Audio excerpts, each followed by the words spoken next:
Good morning, good afternoon, good evening, and welcome back to episode 15 of the Growth Street Podcast.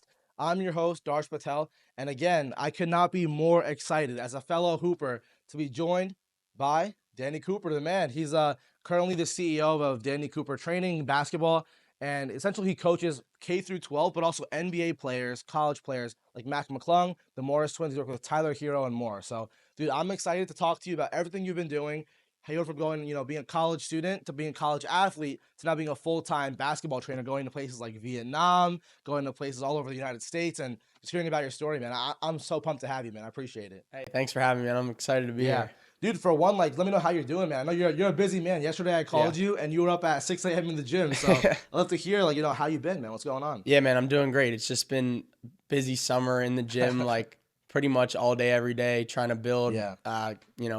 get better with our clients and really just get better every day. So Yeah, so what's the story though, man, behind all this? I get it, like, for one, I can't even imagine going to the gym, then going being in the gym all day with your clients and everything. But I mean, there must be some passion right behind that. So yeah. what is the story behind like Danny Cooper? Who is Danny? Yeah. So long story short, my dad built a half court in my backyard when I was 4 years old. So everything kind of started there with my brother and I and all of our friends playing in the backyard. You know how it Yeah. is. Grew up, I was always undersized, so was always an underdog. Had to claw my way for everything I ever got. And then high school played at a storied program, Plymouth White Marsh, and then could have went to college to play Division III, but instead I went to Penn State. And kind of in that process, I was like, what do I want to do with my life? Yeah. And I found basketball training. So when I was 16, I kind of started training just kids in my area to make some extra money. And then here we are today at 24. So that's a Yeah. long story short, but yeah. I mean, dude, that sounds like, again, like basketball just in your blood, which is like one thing I noticed about a lot of people that we have on is like they've been passionate about one thing for a really long time. They didn't know that it would become their main thing, right? Because I feel like most people, when they're in school growing up, it's you're taught to want to be a doctor or be an engineer or go work some corporate job. But now I'm noticing a lot of people when they get to kind of our age at 24, 25, like that kind of middle age, like not middle age, but like younger kind of audience, are like, you know what, like now's my chance to like follow my passion, follow my dream. So one thing I'm curious about for you is how did this idea of becoming a full-time basketball trainer even come into your head? Because that again is so off course from like what most people try to do in their like professional life. Yeah, it's funny. Like you said, growing up, you're not really told to follow your passion in a way. You kind Yeah. of get good grades, go to a college, get a job. Both of my parents, kudos to them, they're both entrepreneurs. My mom Yeah. runs a women's dress boutique, and my dad's a lawyer. Oh wow. So I think I got that from them. Kind of, they always push to me like, do what you love. You can do anything that you want to do. And I know it Yeah. sounds cliche, but I really took that to heart. So when I was in college, like I said, I was a little lost. It's like, what do you want to do with your life? Yeah. And I didn't want to sit behind a desk. So when I found basketball training, I was like, with social media now and Mhm. with my work ethic, I can make anything happen. So Yeah. yeah, shout out to my parents really Shout out to for his parents, guys. showing me like that it was possible and that I could do whatever I wanted to do. So Yeah, and I think like that's something that's like not really spoken about a lot. It's like how important parents are into like what you end up doing. Because for example, right, like it's like if your parents are always on you about you got to get a 4.0, got to always have A pluses, got to go to a good school, got to get a good paying job. Like that's a lot of times what you're gonna be like. Like if that's what your parents are telling you what to do, right? It's like again, your environment dictates who you are and who you become. So if you're surrounded by people, not even in a bad way, just like they're telling you to do one thing and they're always around you, kind of enforcing that, that's kind of who you're going to become unless you kind of like, again, you break out of that.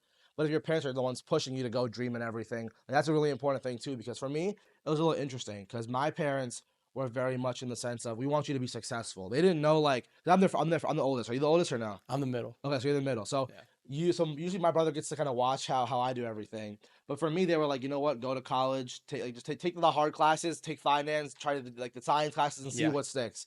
Tried that, didn't work. So for me, it was like, okay, I know I'm not going to be successful the traditional way, but then I sat down with my mom and she was like, find out what are you really good at? What do you love to do?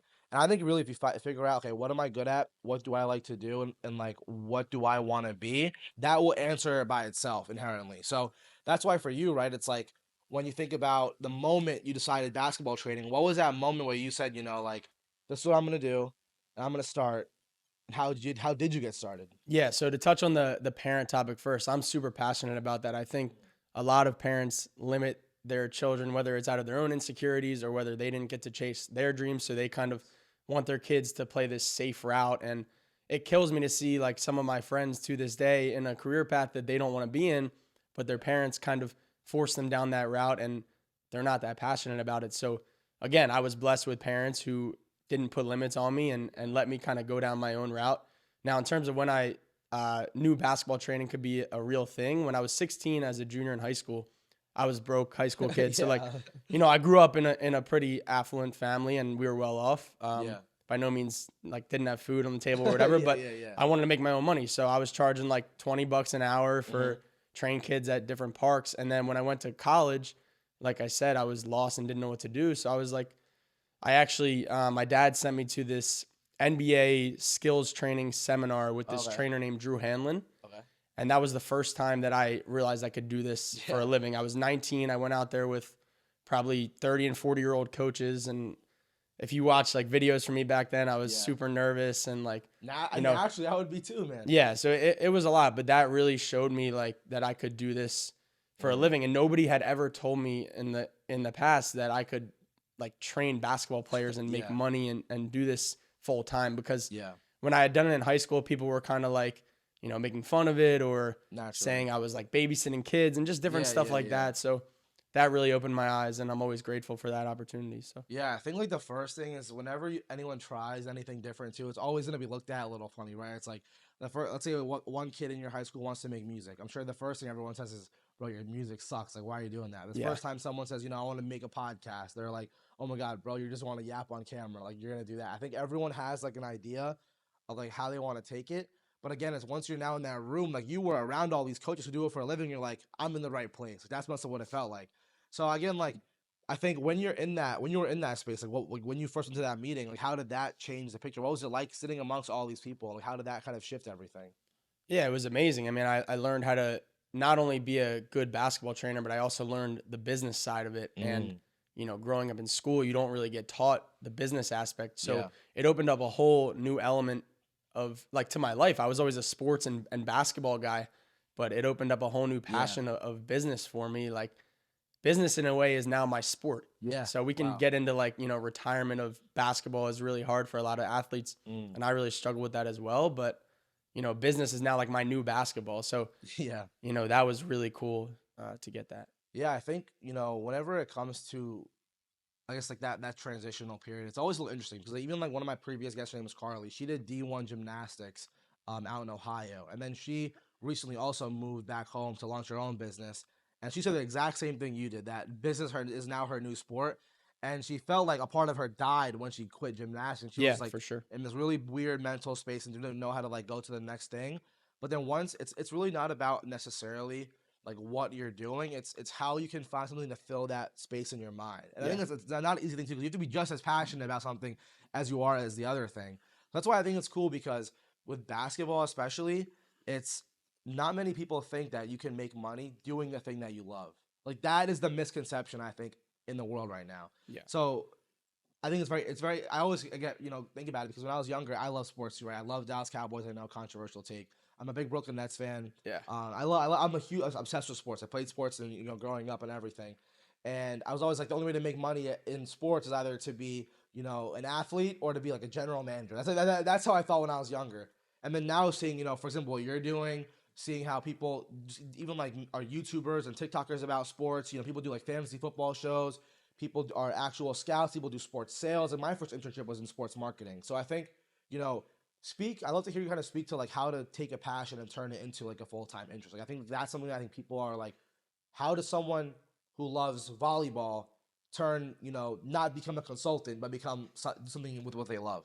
Yeah, no, that's a lot of great points. I think the first thing is that a lot of people have a negative outlook on society today. And I think you look for what you want to see, right? If you want to see positivity on social media, you're going to find positivity. Yeah. And I think I was on a podcast a couple of years ago and I said this, like we're in the greatest era, I think, in modern history where you can literally pick up a cell phone and do whatever you want in life.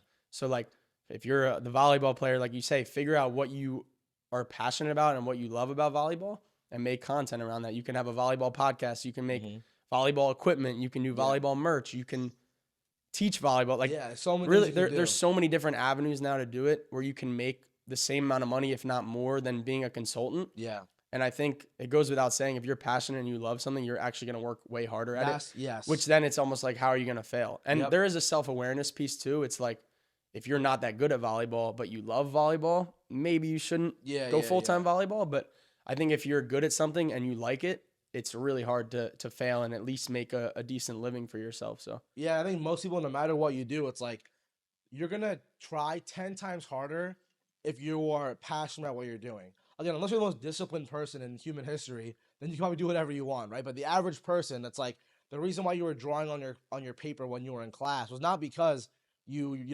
didn't like the classes, because you like drawing more than paying attention. yeah, The reason why, if you were in school, you did a fantasy football mock draft on your phone instead of watching the presentation, is not because you don't like the presentation, you like one thing more, right? So like the way I look at everything is, why fail at something you don't even like to do when you can fail at something that you're really good at? And the odds are you're actually not going to fail at what you're good at, and yeah. that's what you're going for. You know what I mean? Yeah, it's funny. The saying, how you do one thing is how you do everything. I Mm. actually don't believe in that. I think, like you just said, Yeah. if you're not passionate about school and you're like doodling on your paper, like Yeah. how you do that, I don't think is how you're gonna do something that you're super passionate about. So Mhm. like for me, I always got good grades, but I didn't study that much. Like Yeah. Yeah. I Yeah. wouldn't pay attention in school, but for my business and when I was a basketball player, I went all out. So Yep. I understand that saying, like, in our locker room, if it was dirty, our coaches would be like, how you do one thing is how you do everything. So like, yeah, keep the locker room clean. Yeah. But Yeah. I Yeah. think for some things, for sure, if you're just not passionate about it, Dude, it's I hard to go all out, yeah, you couldn't know? agree more. Dude, for me, when I was working my last job, it was like, again, I'd go in, 8, 9 o'clock, work until 5, 6. But then when you're done, it's like you don't even want to think about it, right? It's like weekends here, like don't talk to me about my job. I'm Yeah, trying to yeah. like enjoy my weekend. But dude, what I'm doing now, I'm sure you're the same way. It's like you can't turn it off because you love it so Which is a much. blessing and a Yeah, curse. yeah, exactly, right? Like some of my boys will tell me, yo, come over and watch the game, or come over and let's go play pickleball or something. And I'm like, but dude, I got to work on this. But it's not because I have to, because I want to. You want You know to, what I yeah. mean? And it's like it is a blessing and a curse, which is funny because I think the way I look at it though is, if you really love it, then you're always gonna keep wanting to do it. And then if you keep wanting to do it, inherently again, it's gonna be successful. So one thing I'm curious for you is like, how did you take training, and you like obviously you started off teaching some kids in your high school, and then you went to this camp. But how did you turn into a business? I think that's what most people like Yeah. want to know, because again, I get asked all the time like, dude, are you making money? Like, dude, how did you turn a podcast into a business? Is there anything else that you're doing? So I think what I'm curious for you is like, how did you turn basketball into like a life fulfilling business? Like, how'd that happen? Yeah, so when I first started, I'm big on free work. So I did these COVID hit actually. I was sophomore in college. I came home. I did Instagram live ball handling workouts. So I was like, you know what I'm going to do? I'm going to provide as much free value as I can, build my brand, help the kids who are at home. So I think we did 6 straight weeks, 5 days a week. Wow. And it was like 3 p.m. Monday through Friday, Instagram live ball handling. Mm. And through that, I built a decent following just through Instagram. We had like sometimes 80 people on the live stream, like me Wow. doing ball handling That's drills in my crazy. basement. Yeah. It's crazy to look back on. From there, I built, some, what's the word? Like engagement, following. Yeah, some engagement and Yeah. following. And I then launched my summer academy in my backyard with Wow. the court that my dad Yeah, built when I yeah, was yeah. 4. And from there, that's kind of how I started making money in the summers. Mm. And then just started really marketing myself. And then each summer throughout college, I would continue training and running my academy while I was also playing college basketball. So that's kind of Yeah. a story in itself. And then around a year ago, when I got done playing in my 5th year, I went full time with basketball training. So I kind of Yeah. used those 3-4 years in the summers to build my brand and my following and my knowledge. Mm. And then when I got out of school, I had some money saved up, not Yeah. much, but a little money saved up, and Yeah. then kind of Enough. burned the boats and just went full time with it. So. Yeah. So do you think, like, what was the most important step? Do you think? Do you think it was just starting? Do you think it was giving free value? Do you think it was like staying like consistent every summer? Do you think it was like, I'm sure there's so many avenues you can take this. Like, to you, Yeah. again, as someone watching at home, like, what do you think is the most important thing to like learn from your experience, or like that it takes to really like begin something like this? Yeah, I would say threefold really. Starting is just number one. You just have to start. You're not going to be good when you first start. Yeah. Number 2 is knowledge.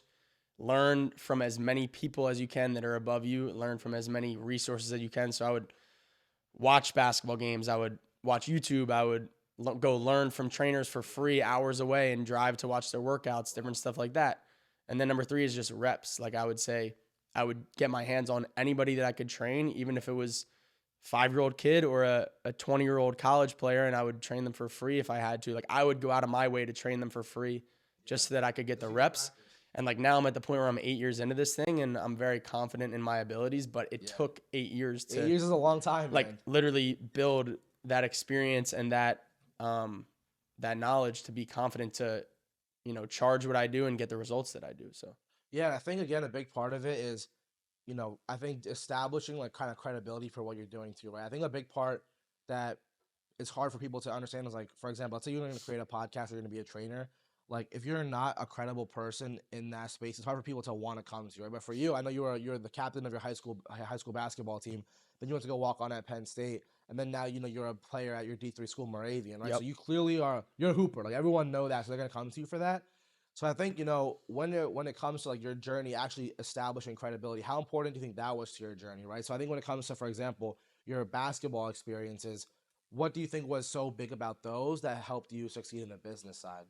yeah, it's interesting. So coaching and playing are two completely separate things. I Yeah. think people mix that up.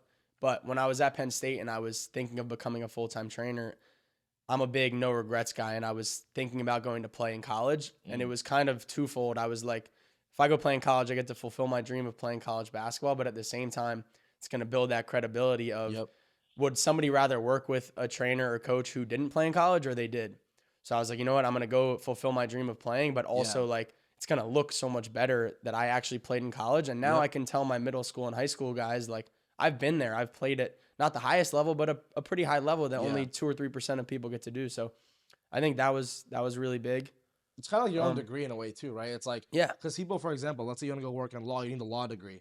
If you want to be like a good basketball trainer and coach clients like you've coached, you need a degree in training in a way, right? And that is like your stamp, your kind of like stamp of honor, kind of in that way, is you being a basketball player. I think that's kind of what that is. Yeah, no, I think being a good enough basketball player is definitely a prerequisite. Like there's some trainers out there you'll see like you can tell that they didn't play. So I think you got to show your players that you can hoop sometimes. Me and my guy Nate, my full-time videographer, he also played with me in college. We'll hop into our high school groups and like you got to show the kids that you still got a little bit because it's hard to teach somebody if you can't do it. Yeah, so. Kendrick Lamar said you got to pop out and show them. So yeah, exactly. But yeah, man, I think one thing that I always love talking about too is like the exciting moments behind the journey. It's like the reason that people keep going. Because I think, for example, right now, as we were saying before, I think even before we get into that is, I want to go back to what you were saying about most people right now not really loving what they do and kind of dealing with that struggle. I think that's something that I've noticed and you've noticed, especially after you graduate college, is everyone goes through this kind of like this hard patch. I notice everyone goes through it, Yeah. You're used to college, everyone having fun time, being around all your friends, doing whatever you're doing. And now it's like, boom, reality hits you in the face. You got to pay your own bills. You're either living at home and you're living at home, or you're outside living life, but you got to have responsibilities, go to maybe a job you don't like. So I'd love to hear you kind of talk about, what do you think about people after school and like navigating that life after and like figuring out what is the play for you? Because dude, I've seen this in my life too, man. So many of my friends hate what they do. I'm like, bro, I'm not getting paid enough for this shit. Like they're not happy. They're like, you know what? Like, is this work even fulfilling? Like I know someone who's been in a rotational program for a year, and they literally tell me they're like, I haven't like done anything. Like the work I'm doing is so unfulfilling. Yeah. Like I make enough money, but it's like, am I like living life? Like that's something that I'm curious. Like, what do you think about? I hear that a lot too. Well, I think you need to reverse engineer it. I think people do it all the wrong way. You hear, and that's not necessarily the people's fault. It's society's. You always hear college is the best 4 years of your life. Yeah. So you're going into college, you want to party, you want to have fun. You're not necessarily thinking about your future. So now when you graduate, it's like, okay, I need to make money now. Yeah. I might need to get a job that I don't necessarily like. Whereas if you go into college and you start building interests, you start interning for different people, and you start really molding what you could potentially do out of college, I think that's a much better way to go. Now, I think if you took the college experience and had fun, which is totally fine. I definitely had fun in college as well. I have a little fun, right? No, you gotta have fun for sure. So, and it's definitely hard. It's not everyone. Like I feel very blessed that I found my passion at a young age. Yeah. So I think when you graduate, I would be patient. I mean, and it's much easier said than done. You see all your friends getting jobs in big cities and moving out of their parents' home. But I think one of the worst things you can do is graduate college, go get $2,000 to $2,500 rent in New York City with a job that you hate, because now you're kind of trapped and you can't quit that job because you have rent. You need to live, So I would say like kind of put the blinders on, close your eyes, or your ears, whatever they say, and like don't compare yourself to anybody, and just take your time. What's wrong with living at home for 6 months to a year and just trying to be a waiter and figure it out? Like don't rush into something and trap yourself into an unhappy pit of you know. No, I agree with you. Yeah, it's like, no, I think the big thing too is like people can get so kind of lost in the sense of, you know, okay, now I'm in a new place. I want to try like living the life I should be living. And I think we only think that, again, like you say, because of society, because of social media, right? Like, for example, you go on LinkedIn, right? Half the posts are, hey, I got a new job in this city working for this company. Like the obligatory LinkedIn Yeah, post, the obligatory. I'm humbly excited to announce. Yeah, Like the classic. Or, you know, you go on Instagram, everyone's posting the vacations they're on, their new apartment, you know, them and their girlfriend moving into a new place, all these things. And for you, it's so easy to sit in your bed at night like, what am I doing with my life? But everyone has their own problems. Like, everyone's going through their own shit at the end of the day. And it's like, for me, I think the key to success, at least, is like, success is not defined, I think, by money and like what you're doing, especially at our age. Like, I know we talked about it before the show. We were talking about Gary Vee. Like, Gary Vee's a big proponent of talking about, you know, he didn't figure out until he was 30. But his whole 20s was him figuring out, okay, this is what I like, this is what I'm good at, and I'm still developing. Like, now is your time to try things, risk things, have fun. So even I told my friend, like, a lot of my friends are telling me, like, yo, like, you know, I'm working this job, I don't love it. Like, even one of my friends talking about he wanted to be a stand-up comedian, but he's working in investment banking. And he was like, it takes up all my time. And I'm like, dude, well, if you went to NYU and you're in investment banking, you can always probably go back to that at some point. You could always go back, yeah. But now is your time while you're 20s living at home. Like, if you want to be a freaking stand-up comedian, bro, this is your time to go try it out. Yeah. I'm not saying that's what everyone should always do, like fully risk everything, but I think it's all about like, all right, how can I at least think about what I want to do and make a plan enough to try it in a way. Like, even if it's just trying it a little bit.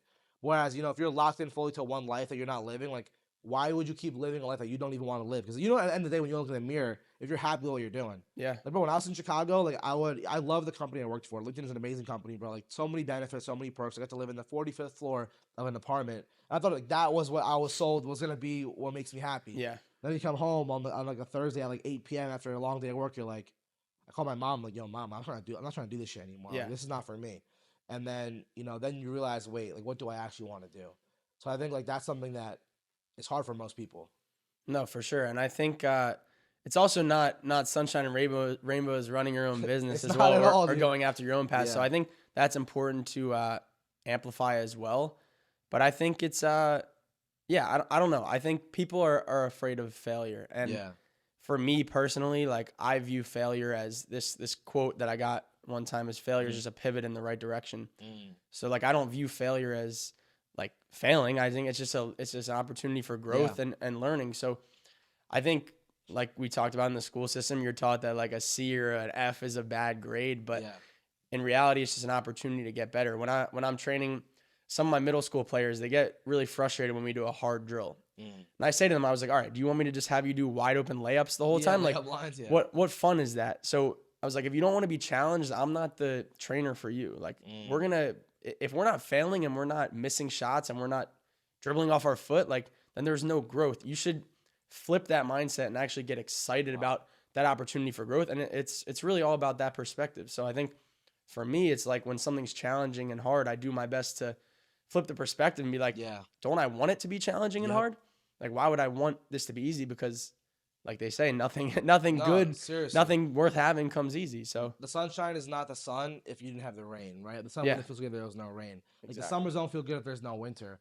And even like for you, like, the business that you're running now, I'm sure it's not easy. You know, I'm sure, like, obviously you're driving all these places and you have to, you know, I'm sure maybe do things for free, like work these long nights, like early morning, and it's physically taxing too. Yeah. So I'm curious to hear about that for you. Like, what has been like the real behind Danny Cooper, like, basketball, man? Like, what are the tough things? A lot. So the last 14 months, I mean, there's been a lot of ups and downs, and we were documenting the first couple months, and then we just got so busy. Like, I wish I want to start showing more of like the actual authentic, like what it's like, because there's so many ups and downs, man. It's like you'll go through a 2 or 3 day stretch where like you want to quit and like this sucks and you hate it, and then like 2 or 3 day stretch where you got all this motivation and you love it. Everything's going right. Yeah. So it's really just the last 14 months has been like, just keep going one step at a time, keep putting your one foot forward. And I mean, it's every day you wake up and there's 17 new things you need to do. And that's one thing that I don't know if you have any advice on this. Like,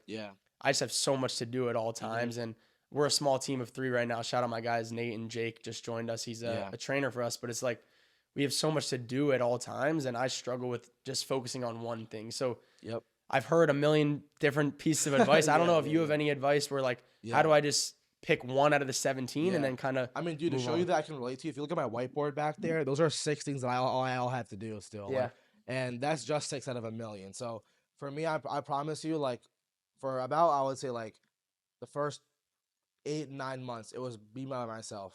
Literally having to do everything. Create my own website, never done that before. Create my own social media content, never done that before. Build my own podcast, we've never done that before. Yeah. It was, I'll be real, but it was hell. Like, Yeah. I was like, this is not how I thought it was going to be. But my advice is one, like, okay, whatever I'm good at, pour a lot into that. But then I found ways to, like, I realized through my college friends, like, you don't realize how good the people that you know in your life are at what they do.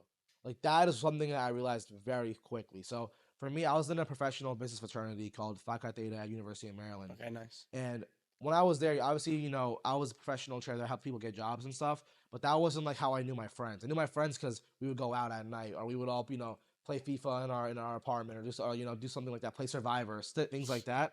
And then I called one of them. I was like, hey, can you help me make my logo? And, you know, she works for the Bills now. She does like she's an intern there right now.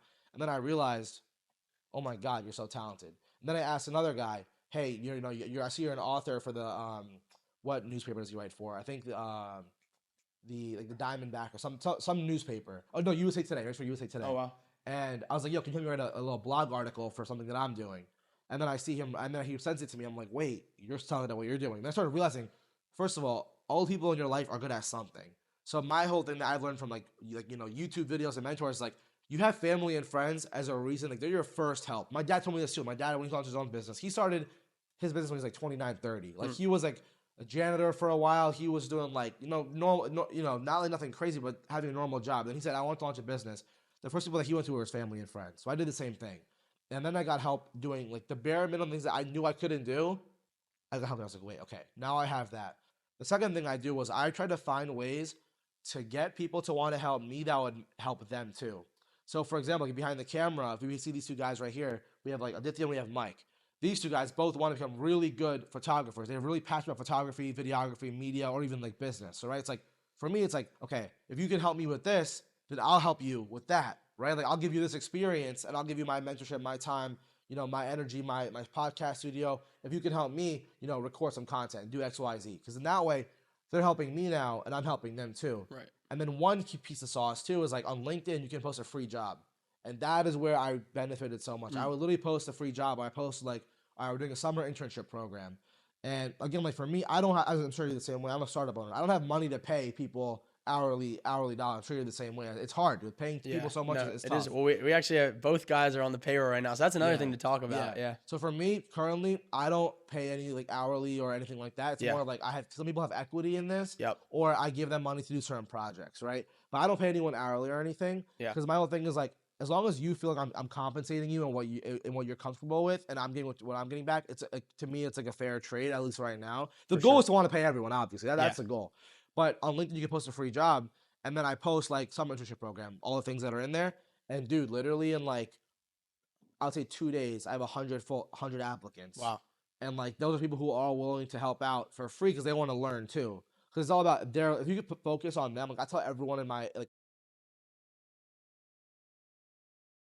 Then we have about like 10 interns. Wow. So, and the whole thing I tell them is like, if you tell me what your goals are, I will make your goals my goal. And if they think that, like, they know that I'm trying to help them with their shit, then inherently they're going to try for me and I'm going to try for them. And now we're both helping each other. So what that's helped me do essentially is do things that I'm not the best at. For example, video creation. I'm not the best guy at making, you know, I've had to make my own, you know, Instagram reels. I've done some like of those. Short form Some content. of those, I had to learn that myself. So I do some now. But, you know, Mike helps me with some of those too. Right. You know, Aditya here, like some of the behind the scenes videos that we make, he makes those behind the scenes videos, right? It's for, right now we have 5 people doing business development for outreach and for partnerships and for sales. I can't do 500 emails a week. Right. But I can do like 100. But then if I have these other people helping me out, now we get 500 more emails. So I think the big thing is like people will help you like for free essentially if you really give them value back. Yeah. So my whole thing is like LinkedIn jobs, I would use that shit. It's actually awesome. valuable. Yeah, I'm gonna check it out for sure. Also, like if you post on your story, I posted on my story like, handling internship program for my startup. This is what I'm looking for. This is how I'm gonna give back. We Yeah. had 26 applicants for my Instagram Wow. story, and like, so I'll do that. Yeah, no, First thing. we've done some of that. And to add on to that, I Yeah. think this could bring some value to any entrepreneur out there. I think finding a number two is so important. Yep. So I want to shout out my guy Nate. He does Yeah. all my content and he helps train with me. Like, there's no Danny Yeah. without Nate. And Yeah. it's a crazy story. Just take it back a What is the couple story? Yeah, I'm curious. take it back a couple of years. So I transferred to Moravian. He was a sophomore when I was a junior. Okay. And we kind of just were teammates, and he would notice when I was doing, and we were friends. And then Yeah. I was going to train Mac McClung in his hometown, and I was going on, like the NBA player. For Yeah, the Sixers. yeah. That's dope. and I was going on an 8-hour drive down to Gate City. Yeah. And Nate was like loves the NBA, so he kind of asked me if he could come with me. Yeah. And I didn't want to drive alone for 8 hours, so he came with me. That was April of 2022, and since then we've been like by each other's side like Yeah. 24/7. Probably a little too much, but I think, finding that number two person, it's so rare, and I'm super grateful to Yeah. have Nate. Is so important, like you said, to delegate different stuff. And with the paying stuff, I Yeah. did give him kind of like a revenue share type of thing, because when we Yeah. both first started, we were broke. Yep. So it was like last June, I moved out of my parents' house. He moved from his hometown, and we got an apartment together. That's sick. And like both pretty much like less than 10 grand in our bank accounts, Yeah. like Yeah. burning the boats. And I think having someone with me to kind of ride this out with, and now over the last 14 months, we're at a spot where we're actually, making decent money to be able to Yeah. survive, and we're only just getting started. So I think that's been a blessing. So to any entrepreneur out there, if you can find a number Number two, two. or even, A 1B. a 1B, Yeah. I don't even want to call him a number two, Yeah. but like, yeah. and then find a way to either give them some equity, or Yep. give them some investment in the business where Yeah. they can kind of feel like an owner as well, and have the same amount of Yeah. passion as you. I think that's been That's a been huge amazing thing. for me. No, that's a big thing for me. Is like one thing I learned from like Patrick Bet David, another person I'm really passionate about listening to, is your first like 50 to 100 employees should all have like a stake in what you're building. Because if they all, even if it's like 0.5% or 0.1%, now they're invested in the company's growth and they feel like they're a part of it. So even for me, like again, I tell people, I'm telling you right now, like I don't like pay hourly to everybody, but everyone who's not an intern, I say like if you're gonna be involved, like and you're committed to this, like that's a part of what I'm offering. Because like I want you to feel invested in me as I would be invested in you in your relationship. And then I say like the hard part is like finding the number two. Even for me, I'll be Yeah. honest, like my number two right now, like he lives in Nashville, but it's not as much of a number two. It's like we're partners, but it's like I want like it would be so awesome to have someone with me in person every day in the mud, which is like for me, it's like I'll be real, it's not been like that. And I don't think it's anyone's fault, but it's hard to get someone to not work full time to sink their teeth into like a dream again Yeah. what it is. So I think that's something where it's like finding someone that you see is like probably the most like I'll say it's lucky thing, dude. Like for Oh, me, it's it's so like, lucky, yeah, man, I, yeah. I wish that was the case for me. Yeah, I mean, I'll go even deeper. I mean, like the first month that we started in June, like mind you, we have rent. I'll just tell you what our rent's like. Yeah. Call it $1,200 a month. Yeah, First month in June, Nate made $300.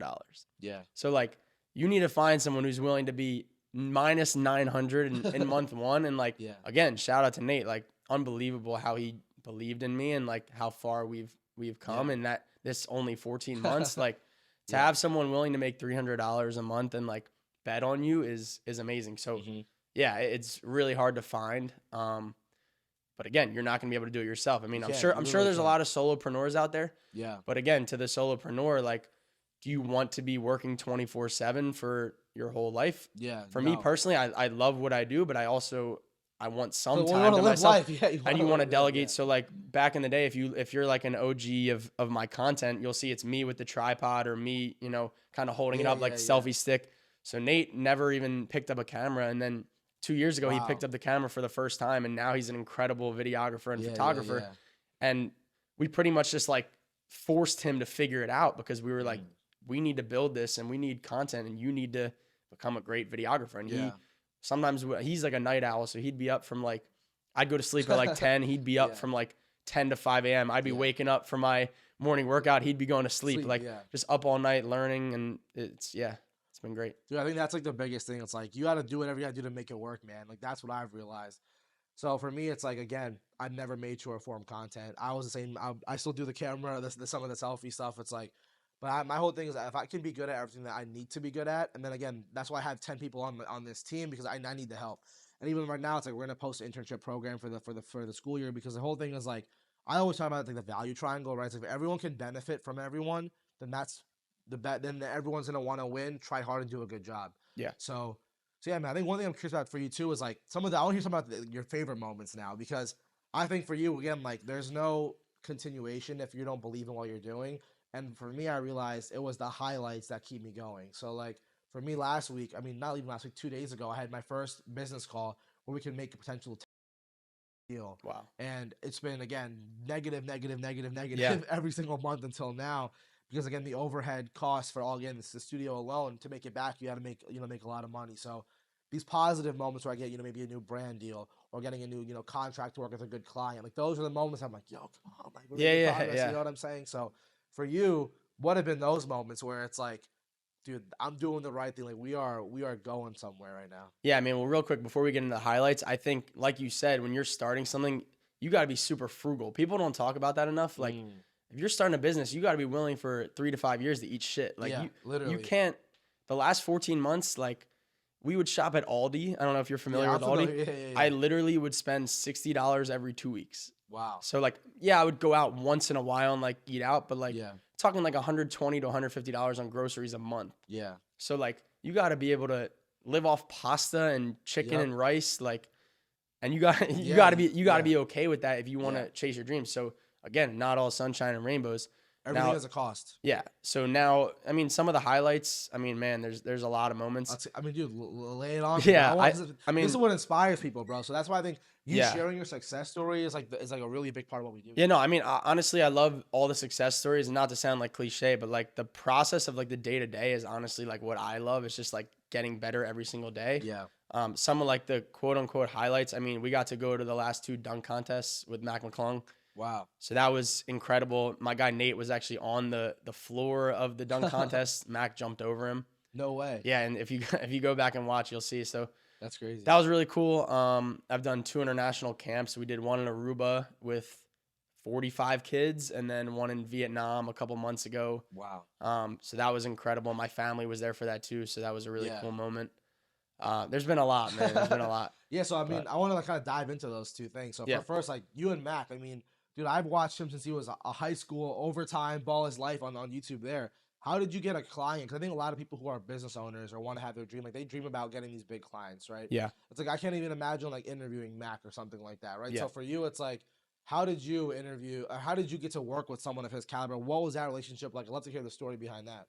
Yeah, so can't have Mac without, got to shout out Drew Hanlon. So he's the NBA trainer that I went to learn from. And he was having his pre-draft in Philly in 2021. Okay. So pre-draft is essentially where you're just preparing for the NBA draft. So I stayed in touch with Drew after the seminar that I Yeah. went to, and I was like, can I come work for you for free? So ended up working for him in Philly for 4 weeks for free, and that's where I met Mac. Wow. And then I have a saying, your best ability is your availability. So I said to Mac after that, anytime you need me to come train you, I'll train you for free. I'll drive wherever, fly wherever. So fast forward a year, Nate and I drove down Yeah. to Gate City 8 hours to Wow. train Mac. And then since then, we've kind of just been with him through a lot of his big moments and trying to help him any way we can. And now he's one of my best friends. So that's kind of how Yeah. that started. Just trying to be a giver and trying to be there for him, Yeah. giving without expectation. I'm a big believer in that. So I like that thing. I cannot agree with you more. I think giving is the most important thing you can do, because if you're subjectively helping people, I think then they look at it like, he's not trying to take anything from me, right? 'Cause I think especially when you're working with clients who are maybe like a bigger stature, not saying that actually, but like according to like the social marketplace, yeah. it's so easy for them to be like, oh, this dude just wants my clout, like things like that, right?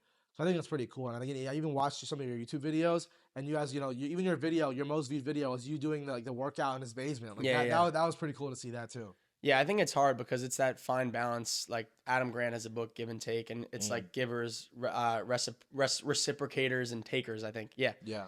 And it's like, how do you authentically come off as a giver? And there's nothing wrong with reciprocity either, but I think what Nate and I have done really well is actually authentically come across as givers, and we literally don't have expectations. Like, we just do it I love that. because we want to help people. And Yeah. I think the more people you help and the more good you do for others, I think the more good is going to come back to for you. you. I truly believe in like good karma and all that stuff. Yeah. So that's really worked out for us. And then we've been able to get a lot more clients and a lot of from Mac. So I'm grateful Yeah, for yeah. Mac to give us that opportunity. Yeah. Um, And then from that, like, I'm curious, like, I know you want to go to the other story about the Ho Chi Minh City, because yeah, I yeah. saw your video of you on the motorcycle, Oh my gosh. Yeah. on LinkedIn. Like, that was pretty cool. So, what was that experience like? Because, dude, now basketball has literally took you Yeah. from Philly to Ho Chi Minh City, Vietnam. So, I'd love to Yeah. hear, like, about that, because that must have been the most surreal experience ever. It was incredible, man. So, long story short, I'm not a big vacation guy. Yeah. So, whenever I travel, I need to do something business related or Okay. host a clinic or whatever. Yeah, So, yeah. my sister was actually studying abroad in Cambodia,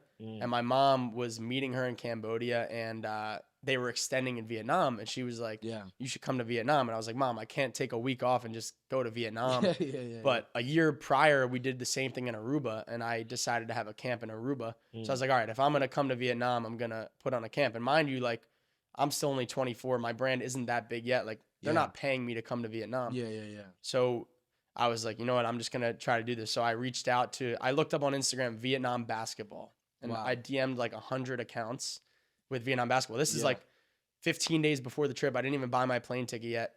Luckily, I connected with this guy Wow. from LA who played pro in Vietnam. Hopped on an Instagram, like FaceTime. Yeah. And I was like, I might come to Vietnam. Like, do you think we can set up a camp? And he was like, yeah, let's do it. Wow. So I bought a $1,500 plane ticket to Vietnam because I was like, when else am I going to have a chance to do this? Yeah. It was the most incredible experience ever. That's They had crazy, like bro. posters of me, and we had 30 kids at the camp with only like Yeah. 10 days notice. So I mean, it was amazing, and the camp we almost didn't even make it because of traffic. That's why on the the motorcycle. motorbikes. I mean, that's a story we can get into if you. Yeah. If No, you wanna- talk about it. I'd love to hear it, man. Yeah, so I mean, the clinic's at 6 p.m. It's 4:45. Okay. The guy who was organizing the clinic called me a taxi, and we were out looking for the taxi. We couldn't find it, and I haven't told this story yet. Shout out my brother. My brother was hungry because we were on an excursion the whole day. Okay. So he decides to get a sandwich 6 minutes before the taxi arrives. Sandwich is taking way too long. Yeah. Taxi arrives. Me, my mom, and my sister are out there waiting for the taxi. The taxi ends up canceling because we take too long. Wow. So now it's like 5 p.m. My brother comes out with the sandwich. Like, we're on the way. It says 5:30 ETA. The clinic's at 6. Stop and go traffic. Like, we're literally not moving. Yeah. And we're still like a mile away. We probably would be late. So I was like, you know what? I'm just going to hop out and run. So I get out. That's crazy, I get out in the bro. middle of Ho Chi Minh City, and I just start running, like, with my backpack, and probably a mile away. This guy if you don't know what Vietnam's like 90% of people travel on motorbikes. Yeah. So it's like stop and go traffic, but there's like 3 or 4 people on the motorbikes, like whole families. They're kind of like swerving. Yeah, around. swerving. Yeah. So I'm like weaving in and out of traffic, like on foot. This random guy comes up to me and he's like, "Do you need a ride?" And I was like, you know what? Fuck it. What do I have to lose? What do I have to lose? So I hop on the back of his motorbike, and that's where you see the video of me like, just hop on this motorbike in Vietnam, and he dropped me off, and I made it to Wow. the clinic 15 minutes before 6.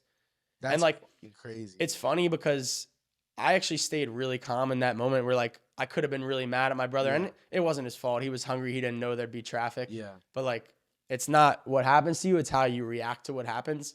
And like, looking back on the moment, I'm really proud of myself because I could have like, gotten all angry and gotten into a fight, but instead I stayed calm, and it turned out to be like one of the coolest moments of my life where I got to hop on a random guy's motorbike in Vietnam. So Yeah. just a testament to like how you respond to things is really what matters. Like, try to stay calm through adversity and different stuff like that. So Yeah, and I mean, I think like if that doesn't tell you that you were meant to be at that, meant to be there and be at that camp, like, yeah. I don't know what did, dude. Like, that's an awesome story, man. Like, you, for one, not even talking podcast, you got to make that into like a YouTube video or something. Yeah, man, 'cause that's like an amazing story, dude. So like even for that, like how'd the camp go? Like how'd that experience? Yeah, no, so the go? camp went amazing. There was a language barrier as well. So Yeah. I tried to learn a little bit of Vietnamese. We were there for like 3 or 4 days prior to the camp happening. So I was like trying to study up on like a little Vietnamese.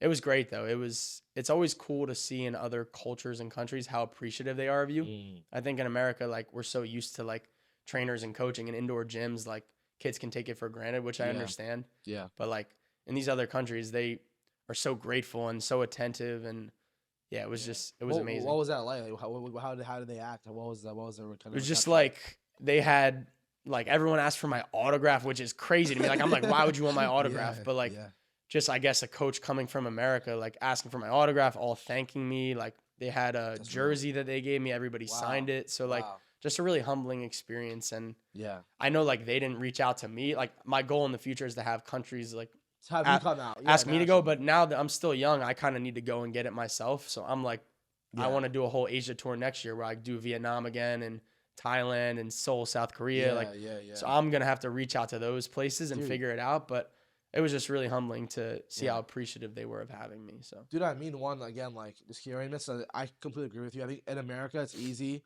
for us to just take everything for granted, but it makes sense, though. Because if you live in a certain life growing up, it makes sense that you kind of expect this is the expectation. yeah, But, dude, like, you go out there, like, for example, I went to Africa, like, 6 or 7 years ago, and even just, like, again, like, walking past, your existence is enough for some people to, like, make someone's day. So the fact that you can, like, travel across the world and give actual value, I think is the most important thing. Like, I think it's cool that, like, no matter who you are, you have something to give, and someone's gonna want it. Like, that's yeah. the coolest thing. So for me, it's like, like, what do you love most about what you do, man? Like, is it like treating the business like a sport? Is it the reaction of people benefiting from your teaching? Like, what makes you love what you do? Yeah, I think a lot. I mean, number one, just helping people and seeing people get better, I think is really cool because my whole life I was always like, I love the process of being a basketball player and like always striving to get better and grow. So Yeah, I think obviously I've trained some high level NBA players and, college players, but some of my favorite players to train are I get a sixth and seventh grader that's raw and just hungry and loves the game. This one girl, I'll shout her out, Evie yeah. Lawrence. I started working with her when she was 13 a year ago. Okay. She's working out with us 3-4 times a day. Wow. And like seeing her growth and that progress over the last year has been some of the most fulfilling work of my short career. Yeah. Like just seeing you pour into somebody and you see how you can inspire them and help them and really affect their life. That's the most fulfilling to me. So I think just that day-to-day grind and that process is the Yeah. most fun for me. Um, yeah, and then I think turning the business into a sport and kind of just there's a new challenge every day, and it's like Facts. I want to do so much more than just basketball training as well. Like, so I think just constantly growing and evolving and adapting to the world and Yeah. learning new business strategies and yeah. Yeah. I think, like, for one, it's funny how you say this because I just keep being like, dude, like, I feel like you're living my life in a different font right now. Because Yeah, even yeah. even for me, like, again, the way you do basketball training, I do career training. So for me, it was when I was at Maryland, I was like the big, helping people get jobs guy. I was the student, who didn't have the highest GPA. I wasn't the best major, but I was the one being able to get jobs and interviews for all the top companies. And everyone's like, Darsh, how come I have a 4.0 in the business school and you're doing what you're doing? How come you're getting the jobs and I can't? I'm like, well, that's the game that I've been like training to learn. So that's what I give back. And even now, dude, like I recently, I was coaching someone, in the same way that you said, when you pour into someone, seeing the actual change. I've been coaching someone for like 3 months now, and he just got a job. And he called me, and he was like literally crying to me on the phone because he was like, dude, my family's never made over like $80,000 a year. Mm. The fact that like you helped me get a job making like six figures, like I can't even express to you how grateful I am. And I wanted to cry too. I was Yeah, like, bro, no, that's like amazing. that's like the coolest feeling ever. And it's like knowing that we're actually like helping people, and then we see what we're helping actually make a difference. Like, I don't know, that's the most rewarding thing about this, and that's why I get excited about. As you were saying, you want to go to all these different cities now. Same thing with me. So I want to like scale this thing as big as we can because I now see the impact that I'm having. So I think that's like that for me on an objectively like what feels good on the inside, like that by far is my favorite thing about this. Yeah, I mean, to add on to that, one thing I'm so fascinated about is the butterfly effect. Yeah. I just think literally one thing, one little moment can change the course of Your life. history. So like Yeah. I say this to Nate all the time, like me deciding to transfer to Moravian from Penn State, Nate ends up on the dunk contest floor. Yeah. Like something Yeah, that yeah, something yeah, that yeah, crazy. So yeah. like I live my day-to-day Wow. life. Isn't that crazy? That is crazy. So I live my day-to-day life be like, okay, what can I do today? One action I do today or one word I say to somebody can literally change the trajectory of not only their lives, but somebody else's life. Yo. So That's like I true. could say one word to one of my 8th grade girls who I'm training, Yeah. and she could then say something to her mom that it's just a crazy thing. So Yeah. I try to live every day like that. And that honestly motivates me to be like, just continue to go every single day, because you Yeah. can make such an impact on you could start on a small scale and then it could really go. Dude, I never even thought about that concept. Yeah. That's fucking sick. Isn't that Dude, crazy? yeah, you transferring to your college got a kid who never knew you on the floor of an NBA dunk contest. And you could say that for anything. Anything, That's just one example, but like yeah. the butterfly effect is just so fascinating to me. So that's Yeah. how I try to live every day. What one thing can I do to change someone's life today, and then that thing that changes their life can then change somebody else's life. So Yeah. I think that's the coolest thing. Yeah, I think that's like such a good incentive to like do your best. I think that is what I can call from that, because the more you're trying and the more good like things you're putting out there, even if it's not intentional. Because even like I think the Moravian thing, like maybe I'm wrong, but it's like you could have went to maybe any school and then, but the way you ended up there, which turned into that, is It's unique. insane. Yeah, it's like even if you're not even trying to do something, it can still turn into like that's a very interesting concept. I think like one thing I'm curious about is what are some other moments where you've had this like feeling where how did you do this, right? Because even like when you were saying you were coaching Mac, right? Now you've had all these other clients. Again, you know, coaching kids in high school turned into you coaching NBA players. And Yeah. that's another thing. So what are some other experiences that you've really enjoyed that you think maybe you weren't ever expecting for yourself to be able to do? Yeah. So a lot of those experiences came from actually working for free. So like the butterfly effect again. So I would always seek out different people to learn from and always try to be a sponge. So I used to go to these player development conferences. Shout out my guy Coleman. He's a basketball trainer. He's crushing it in Miami. So I would go to these conferences that he put on, and from there I kind of stayed in touch with him. And then I asked him to work for free to go learn from him, and he does camps all around the world. So that's kind of one of my inspirations to want to do that. So last spring he did a Europe tour, and we went to Iceland and Italy. And it was his camps, but I was like, yo, can I just come shadow you, help you for free, whatever. Yeah. So I met him in Iceland, and I was in Iceland. I think we did a camp for 3 days, and then Milan and Bologna. Wow. And we did camps in there. And had I not done that, I wouldn't have felt confident doing my camp in Aruba or Ho Chi Minh City. So Yeah. I think just putting myself in those situations and being willing to work for free and honestly pay to play, like I probably spent $4,000 on that Europe trip to be able to even do that, was really big. I think another cool moment, shout out my guy Brendan Hawson. So he's from Amarillo, Texas. And why content is so important, we would always vlog the, Mac experiences. Yeah. And Brendan's a kid from a small town in Amarillo, Texas. Okay. He was coming to Villanova in May of 22, and he actually direct messaged me and said, hey, I'm coming to Villanova in May. I don't know anybody. Would you train me? Yeah. And like me, I was still, I think, a senior in college. Yeah. Like having a player from Villanova reach out to you is like, that's like almost the pinnacle of like basketball training. And but it was because we put ourselves out there and made the content with Mac that kind of got us that. And then just kind of like the coolest thing for me is people from such different backgrounds, like Brendan, a couple years younger, me being from a small hometown in Texas, and then me being from Philly, like getting to work with him the last 2 years. And he was like a little brother to me. Like we almost became best friends. I'm actually going to visit him in a week to work with him. Oh, so nice. In Texas? No, in Dallas. Yeah. Dallas, okay, gotcha. So that's been a really cool moment for me as well. Just seeing like how one opportunity leads to the next, and then building those relationships with people that you would never expect to build relationships with. So, and I think like even when it comes to that, I think I'm curious how your mindset goes into like developing them, because again, I know you said a big thing was like giving.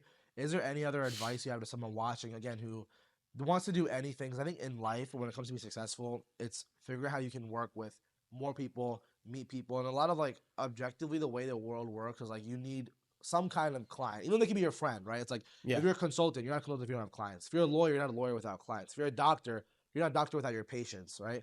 So how do you go about building like relationships and friendships that can maybe like turn into like opportunity? Because I think that's the big thing that everyone would love to work with their friends, and like you've made. So what it sounds like is like you had the opportunity not just to coach an NBA player, you're coaching your friend now.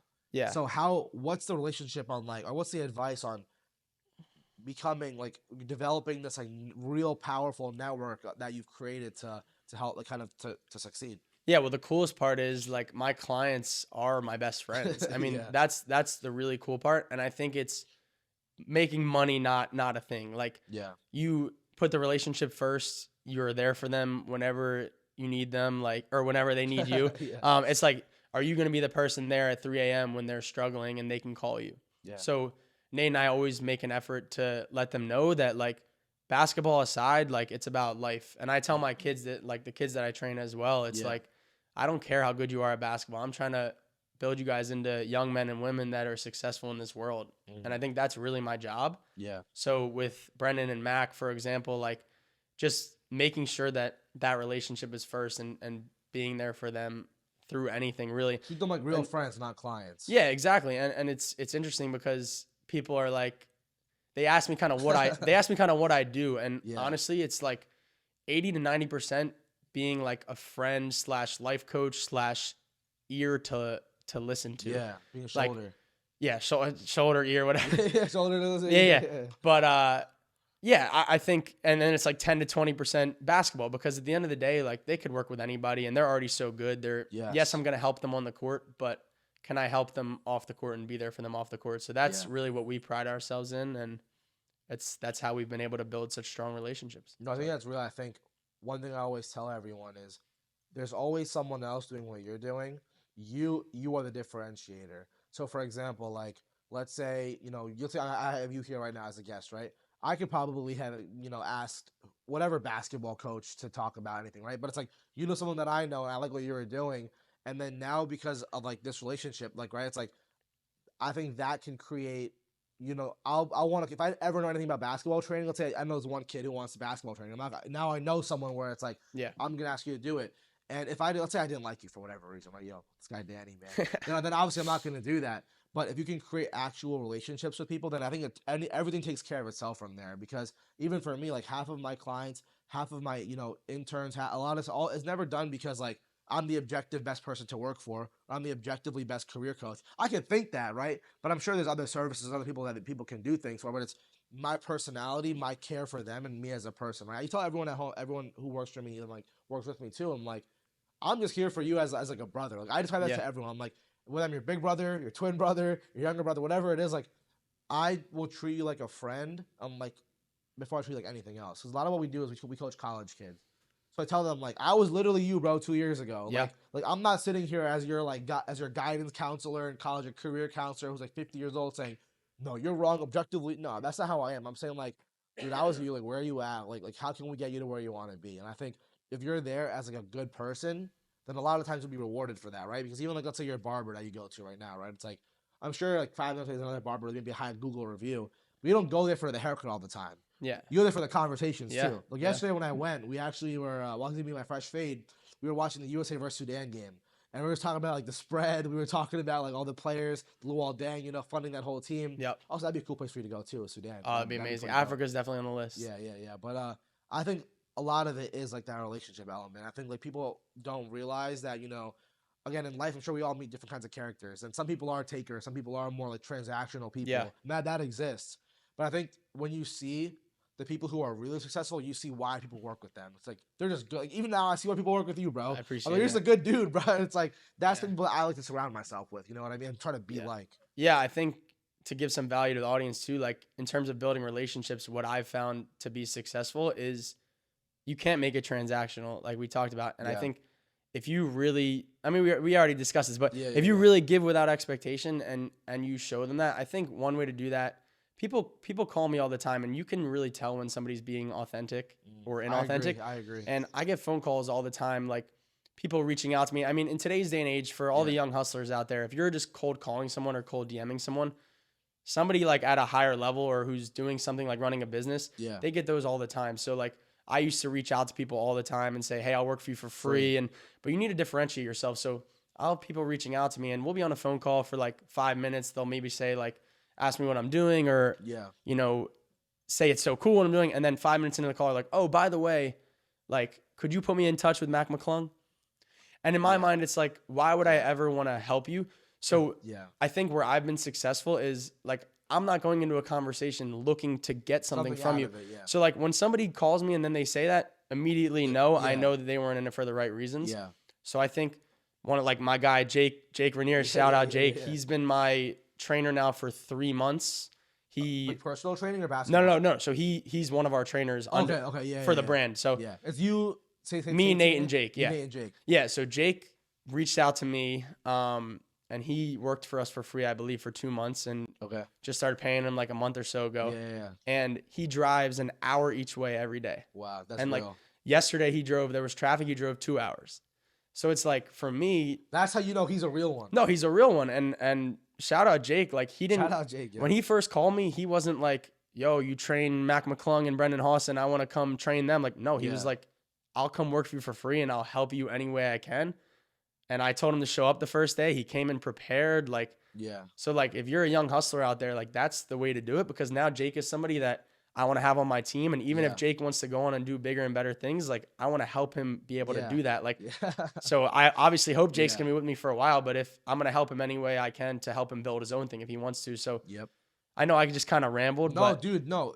What you're yeah, saying, like, I completely agree with you because even someone on my team, right? Like now, my running mate, my number two, my 1B, his name's Ethan. So he lives currently in Nashville, and it's funny. He heard about what I was doing before I went public. So I know I told you I kind of wanted to go full time with this last July, but I went public January 1st. So a couple months before that, there were so many things I wanted to do, right? And obviously, I'm sure as you know, when you do a business, a lot of your ideas come in, a lot of them, a lot of them leave the window. But so one of the ideas that we had was we wanted to have a newsletter, right? And I was talking to my other friend about what I was doing.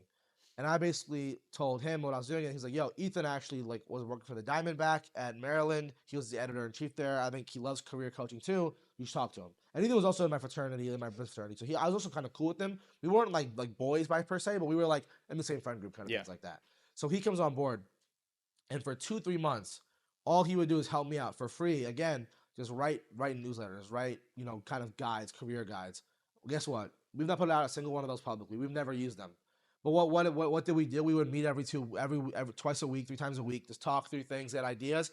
And now he leads like 5 of my business development interns. He like wow, grinds his ass off. We're planning a career conference in New York in 3 months. He's helping me plan the entire thing. And why did I like one trust him to do that, but like want to do this with again? He's the first one I ever equity to either, and it's because he was like he showed up when there was nothing to get benefit from this. He wanted to, that's it right yeah. there. He saw the potential in what we were doing, and he was like, I just want to be part of something, and I just want to help. Yeah, And what did that turn into? I'm like, well, shit. Now, like, I want you to be part of this come up with me because you showed me that you're you never he never once asked for a bag in the beginning. He never once was like, dude, like I feel like this is like shitty. Like like screw this. He was like, I want to help. I want to do this. I'm here for you. I'm here for this. And like I'm so aligned. And like what happened now? It's like I love this man. He's my guy now. yeah, And like for example too, the same way you flew to Iceland, right, to do this for free. We held like a team day a couple months ago. We called it Growth Street Day.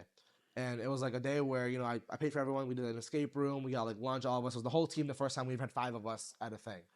And he lives in Nashville. He paid like $500 for a 1 day flight there and yeah, back from Nashville. I'm like, you know what? Like, I got me one right there. So that is again, I think for people watching, if you want to like be a part of something or even the other side, try to find people that you want to have on your team.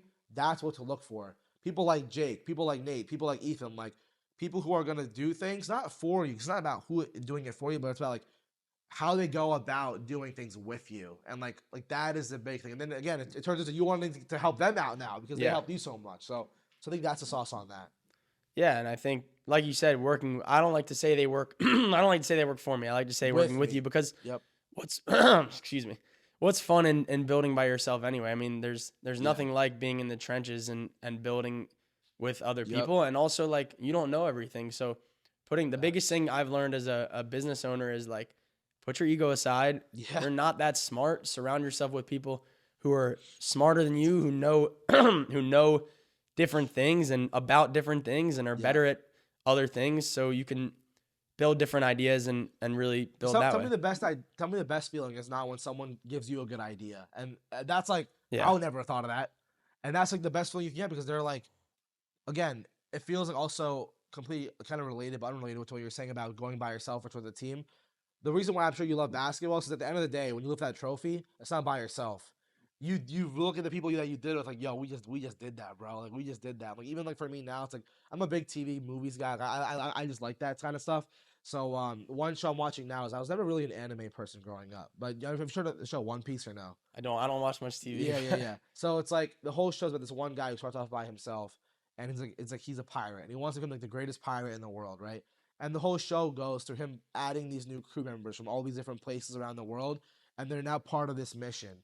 And it's like that's why I don't want to be a solo guy who goes and does all this by my. No, it's so boring, man. I'm like, I want to share it with everyone because even for me, it's like my favorite moments in life were when I was playing sports and we all won a trophy together, Yeah. or when I was in school and we did like a case competition and we won together, or I was in a fraternity and we achieved something. Like that's what it's about. So yeah, man, I don't know. There's something about the camaraderie and like Yeah. the success together is the most important thing to me. Well, and to be totally transparent, that's something I've struggled with the last 14 months. Yeah. Like, is taking other people's ideas and perspectives, and I've tried to really improve on that. Yeah, Because it is hard. Like how so? Well, it's hard when you it's your business, right? And you got the overhead and you got the Yeah. expenses. Like, The it's almost risk. like your baby. So It like is. you at to some extent, like you always are gonna kind of do it your way. Yeah. So I've struggled with the balance of like asking for feedback, Mm. but then so something Nate and I kind of not disagree on, but we'll go back and forth on is like Yeah. I'll ask him for his opinion or his advice, Yeah. and then sometimes I'll still do it my way. Yeah. So then he's like, "Well, why'd you even ask in the first place?" So What's I a good think example? I want to hear like an example of this. just something as simple as like changing the times of our workouts. Okay. So like maybe what I'm working on is I'll have it already set in my mind, but I'll just ask him to hear his perspective. He'll have a different idea, and then I end up doing it my way anyway. Yeah. And then he's like not upset with me, but he's like, "Dude, why'd you just waste my time asking me?" yeah. So it's like that balance of like, when do I go with my gut and do it my way? When do I not ask him? When do I ask him? When is he right and I'm wrong?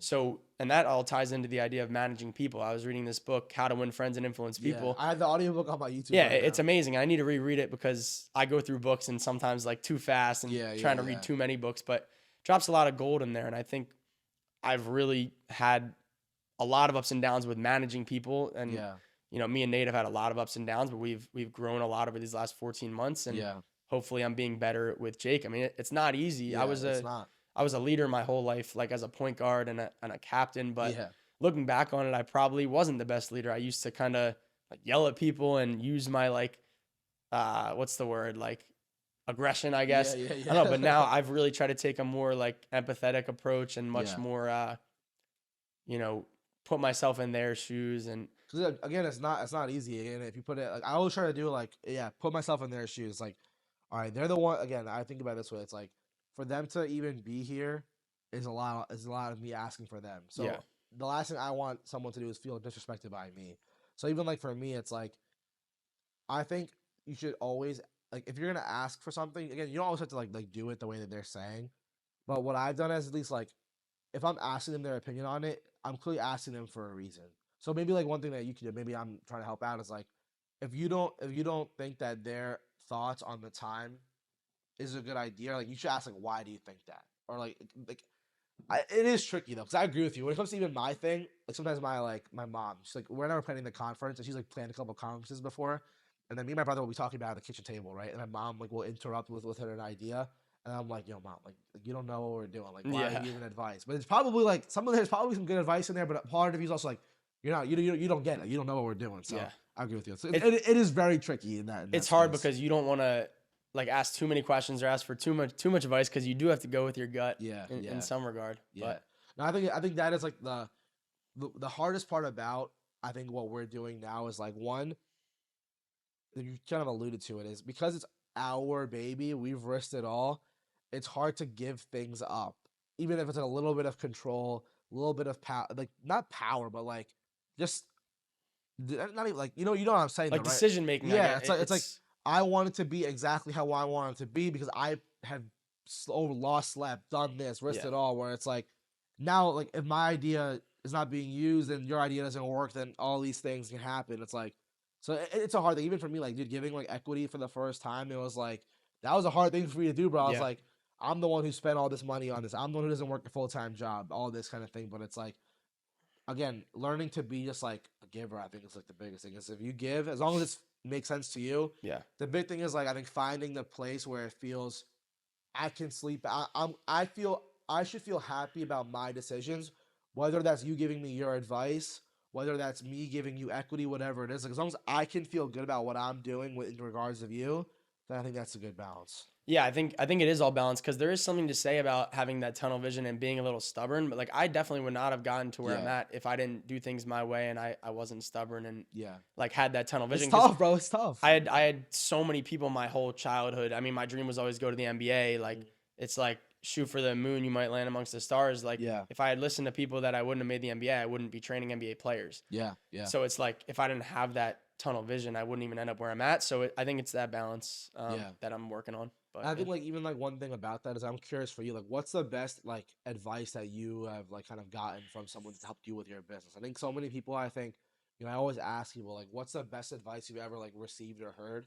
Only because whenever I ask someone something that I never expect them to say that has like really they like have built they built entire businesses off their advice that they've got. So I'm curious for you, like what has been like the best mentorship or idea that you have got that you try to like emulate in your business? yeah, there's been so many. I mean, one, our guy Alex Hormozy that we were talking about right before the show. The books are right there. Yeah, this is definitely one off the top of my head. He said in this one podcast I was listening to, he didn't say don't, but like instead of investing in the S&P 500, invest in the S&Me 500. So that was one of the biggest things where it's like constantly reinvesting in your knowledge and your growth as a person and a business owner. Yeah. So like, I mean, I struggle with that sometimes. Like you want to have that extra capital in the bank, but be willing to spend $1,500 on a flight to Vietnam to get that experience investing in the S&Me 500. Yeah. So that was really big. I think I'm trying to think. Well, There's been so many. But There's been so many. even that, dude, I think it's tough because like, I'm sure you can relate to this. But even me, right? It's like I want to be the best young, relatable career coach that exists, right? But now imagine how hard it is, even like for you in basketball, to actually have to run a business and then take even more time to keep learning. Like that is the hardest thing. I have to make a business, learn how to run a business, but at the same time, the business is about something. So I have to actually learn about that thing too. So even for me, it's like right, it's like so I have to learn. I have to create Growth Street. I have to figure out how to like run it too, learn how to run it. But then also, what is Growth Street? It's a career and professional development like place, right? So now on top of all that stuff, I have to actually learn more about what I'm doing to like stay current, stay valuable, stay like true to what I'm actually trying to give. Because if I don't keep up with what I'm teaching, like let's say like for example basketball, right? Like let's say there's a whole new basketball training approach, and then you don't keep up with it. It's like, well, now shit, like maybe I don't want to go to you because like some other guys are teaching the more valuable things. So I think like staying, you got to be adaptable. Learning, it's tough, dude. It's tough. Yeah, here's another one from our guy Gary Vee. I was actually on his show like 3 years ago. And, oh no way. Yeah, it was like Tea with Gary Vee, and yeah, he was saying, and I still struggle to this day, is like not judging yourself. And as a business owner, you're juggling like we talked about 17 different things. Yeah. So it's like if you're juggling 17 balls and 6 fall, like don't judge yourself for the 6 fall. Be like happy and proud of yourself that you still got 11 up in the air. So I think the day-to-day of like, okay, if one day is not as productive, not judge yourself, move on, then there's always a new day. So that's been a big piece of advice that's helped me. Yeah, no, I love that. And I think something I'm excited to do now is the Growth Street Minute. And it kind of segues perfectly into it because basically during this like kind of segment we do is kind of like how we end the show is I'm just going to ask you a bunch of like fun, small questions where one, the audience got to hear you so much from like, all right, this is Danny, like the person, the coach, the trainer. But I want them to get to know you as a guy. Like what do you like? What are your interests? What means what to you and things like that. So, one question that we've always asked and that is about the advice. So that kind of like the perfect segue into it. So you ready to rock? Ready to cook? Let's do it. All right, cool, man. So first we always start off light. So I know you're a big sports guy. So what is your favorite sports team to watch? Root for? Favorite sports team to watch? That's a good question, actually. Yeah, I know you're from Philly, so honestly, I'm ready for a bad Is this only a minute that we have? No, you have time. You have time. It's honestly funny because when I started training players, like I stopped, but my brother always jokes about me. I'm not really a fan of like teams anymore. I'm more a fan of like players. So like really just the teams that my players are on.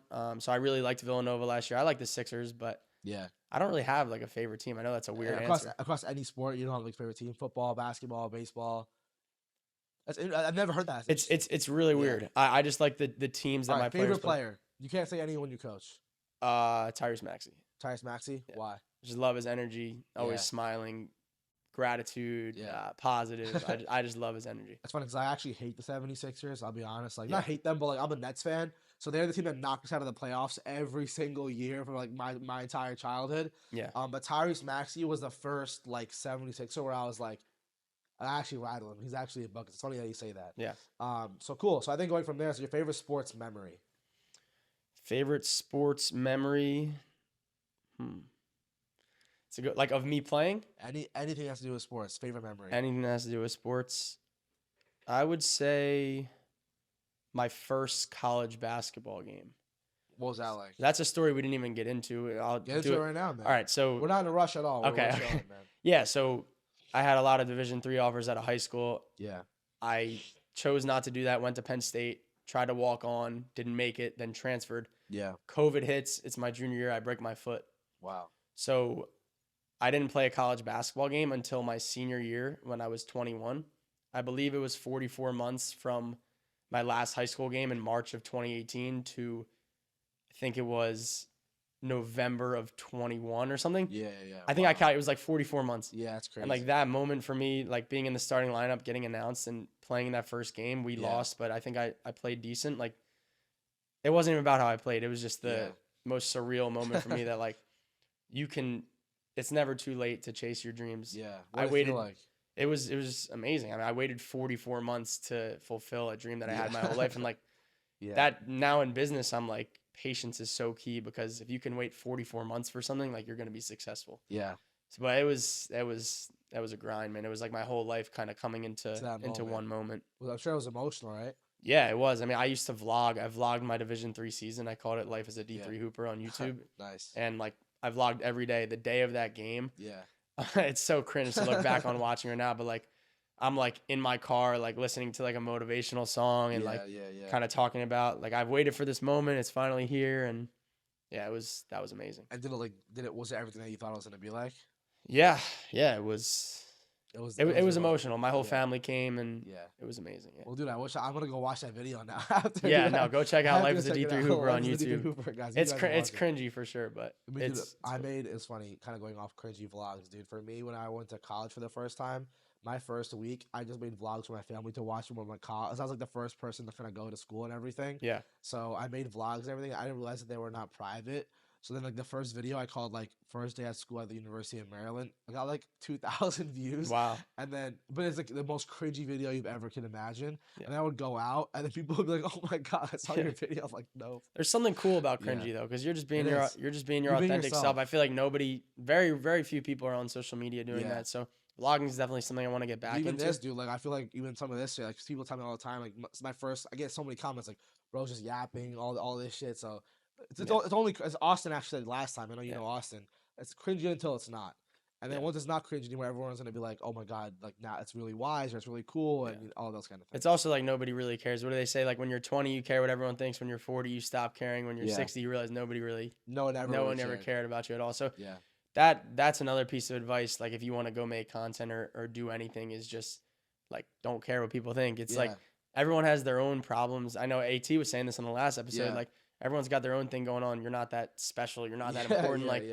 Just get over your fear and make that piece of content because there's so much good that can come out of it from doing that. Like the low end, like think about it this way, right? It's like the low end of content creation is maybe someone like, talks behind your back. Yeah. The high end is you make all these connections, money, opportunities, things like that, right? So like why not risk this for that when this is so like meaningless and this is so meaningful? You know what I mean? Yeah, and it's also like think of the people who are talking down on you, like anybody who's above you in life, whether it's like in status or a job or just like older than you. Yeah.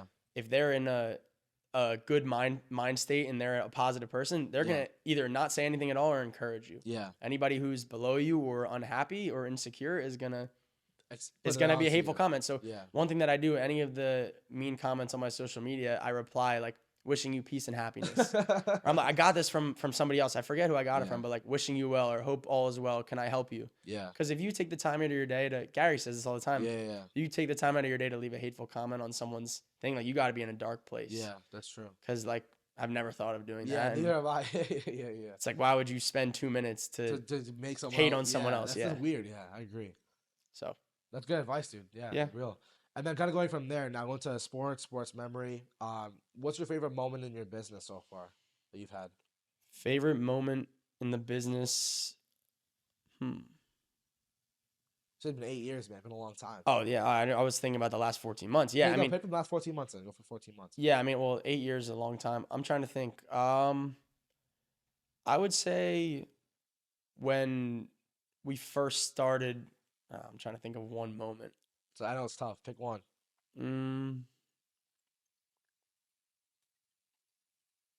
Put me on the spot here. Yeah, I know. I don't know. I think obviously this is cliche, but like all the day-to-day moments, I'm trying to fill time until I can think of the one moment. But You can be quiet, right? You can think for a second. 'Cause there's no pressure, man. yeah, I think The moment you're most proud of, like your moment, okay. like if there was a show called the life of Danny Cooper, like this was like the final episode of the season. Yeah. I think I'm stumped here, honestly. There's been Yeah, so yeah, many. yeah. What do you think? What do you think? Okay, was Because the there's been so many. I'm trying yeah, to yeah, just okay. think Give of me your one. Mount Rushmore then. Give me a couple. All right.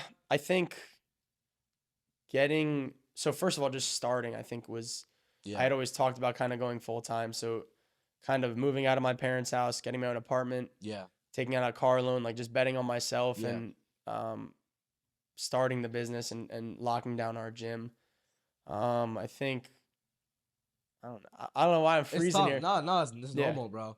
I think like something I wanted to ask you about too, kind of in regards to starting, is like what is some advice you have to someone who wants to start? Like, because I think that everyone says like everyone I've asked who's an entrepreneur on this show always has different advice on like the approach to starting. So I'm curious, like if you can give like 3 tips or like your mindset approach to starting, like because my advice is I always say like I call it the half step. So you don't always have to fully send something, but the idea is like do something slowly, incrementally, and fit into what you're doing to where it's not too overwhelming. And then once you feel like you have it down, then maybe you take that jump at that point. But some people say you can't be successful unless you go all in. Some people like there's always different things. So what's your kind of advice to starting? Yeah, I'm an all in type of guy. I mean, Yeah. like I said, we burn the boats. So I would just say burn the boats and don't look back. The Yeah. worst thing that happens is you go broke, you get a new job, move back into parents' home. Literally exactly what I say. That's the thing. And then another thing is be willing to live as frugally as possible Yeah. and eat shit for 3 to 5 years. Yeah. And it's easier said than done, but like we've been kind of doing that for the last 14 months and like we're just now starting to see like The the benefits. benefits and the fruits of our labor. So I think just being willing to not go out to really expensive dinners and not going on expensive vacations and Yeah. not going out with your friends every weekend, like you got to make those sacrifices and learn how to say no to things that Yeah. otherwise would be fun, quote unquote. But if you want to build the life that you want to You wanna live, live, you gotta do Yeah. the things that others aren't willing to do. So Yeah, facts. I think that's why leads to my next question is who is someone like a person or who's a person in your life that you really look up to or that's had like a role model for you that went into like everything that you've done?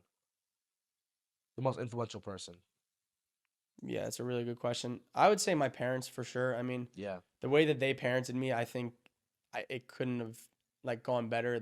They Nice. really obviously as a kid you have so many things that you think your parents do wrong or want to do Yeah. better and like you have no idea what you're talking about. Yeah, yeah, yeah. And obviously they weren't perfect, but I think just the simple notion of just feeding into me that I can do whatever I want to do and never putting limits on myself on me That's real. like it my mom like to this day like we used to just every day like you can do whatever you want and Yeah. I truly believe that and I think giving me that and then also giving me the space like not being helicopter parents I think like a lot of parents Yeah. kind of just are too all on top of their kids and Yeah, like yeah, yeah. they let me really be free and make my own mistakes and learn from my mistakes and yeah.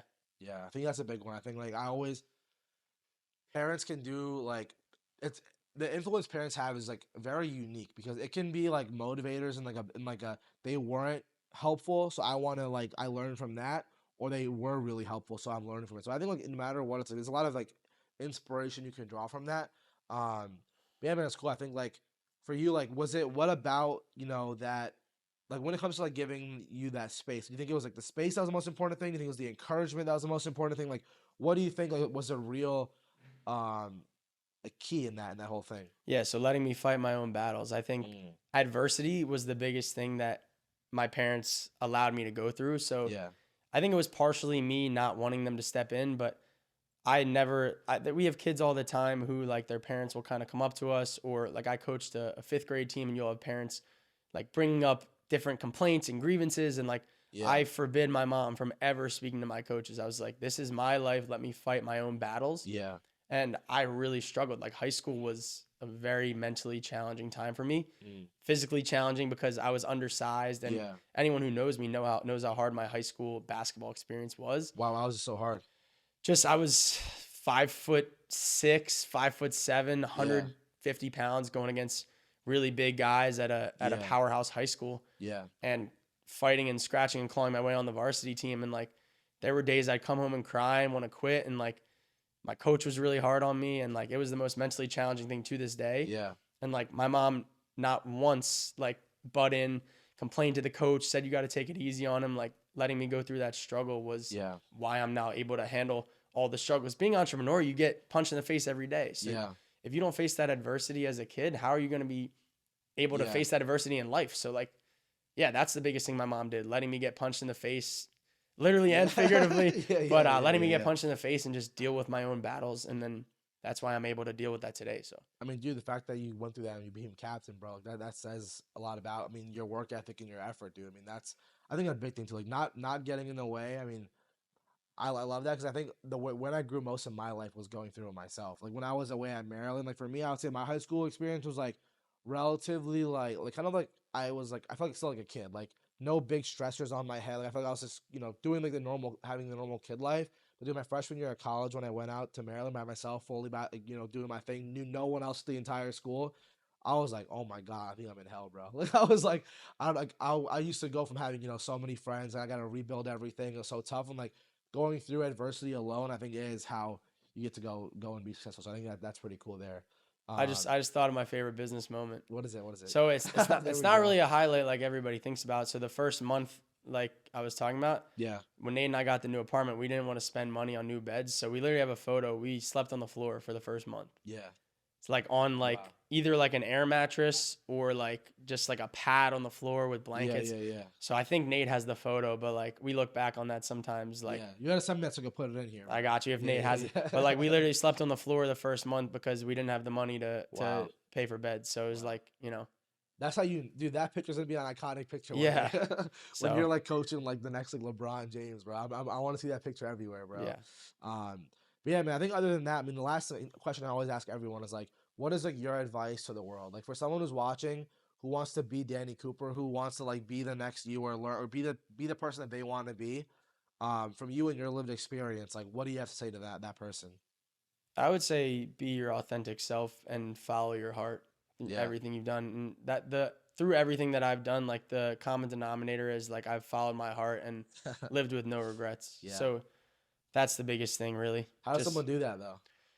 I think you're not afraid of failure. You aren't afraid of yeah, you're not afraid of trying. You're not afraid of what other people think. Yeah. And you just kind of throw yourself in the fire is like one of my favorite things to say and just go for it because you only have one life. So if you are Yeah. 80, Facts. I personally I don't want to be 80 or 90 and say Live with regret. I wish or what if, and Yeah. it's so cliche, but I really try to live every day like that, and that's what I would say. I mean, there's so much opportunity out there to go grab and so much amazing stuff out there. Like why would you I mean, some people are okay with being content and satisfied and Yeah. living a mediocre life, but for me, like I want to live a You want to live the life you want to live, I want bro. to live, but it's not about like money or the cars or any of that. Like I want to like see the world. I want to Do impact the do world. what you want when you want. That's what it is. That's what I like to say. And I think Yeah.